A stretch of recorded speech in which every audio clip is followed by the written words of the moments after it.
రాష్ట్ర వ్యాప్తంగా పంచాయతీ ఎన్నికలు రసవత్తరంగా సాగుతున్నాయి. ఎన్నికల్లో గెలిచేందుకు అభ్యర్థులు తీవ్ర ప్రయత్నాలు చేస్తున్నారు. ఎలాగైనా గెలవాలన్న పట్టుదలతో ఓటర్లను తమ వైపు తిప్పుకునేందుకు పలు ఎత్తులు వేస్తున్నారు. అయితే ఎన్ని డబ్బులు ఇచ్చినా, బహుమతులు ఇచ్చినా ఓటర్లు మాత్రం తాము అనుకున్న అభ్యర్థికే పట్టం కడుతున్నారు. దాంతో ఓడిపోయిన అభ్యర్థులు కంగు తింటున్నారు.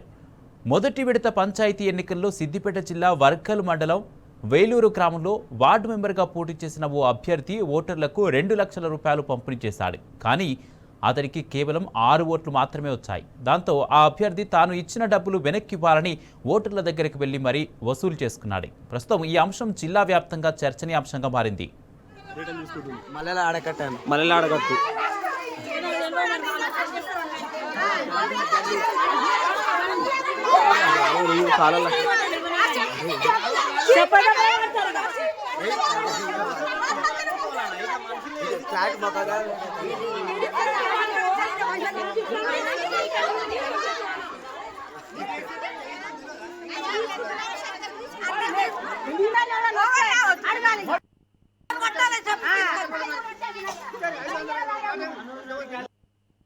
పైసలు ఇచ్చి పైసలు ఇచ్చి వసూలు చేస్తున్నాడు.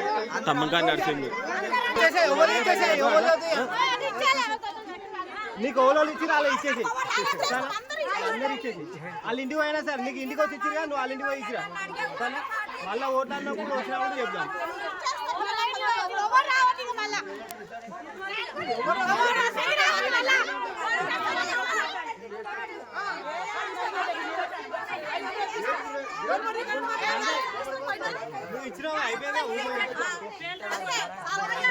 తమ్మకాన్ని నడిచిండు. పైసలు ఇచ్చి వసూలు చేస్తుండు. మళ్ళీ ఎలక్షన్ లేదు, ఓట్లు పడలే అని పైసలు ఇచ్చి మళ్ళీ రిటర్న్ తీసుకుంటుంది. మల్లెలాడగట్టు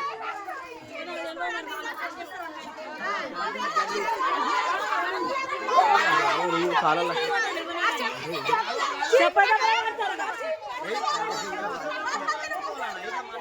ఫ్లాట్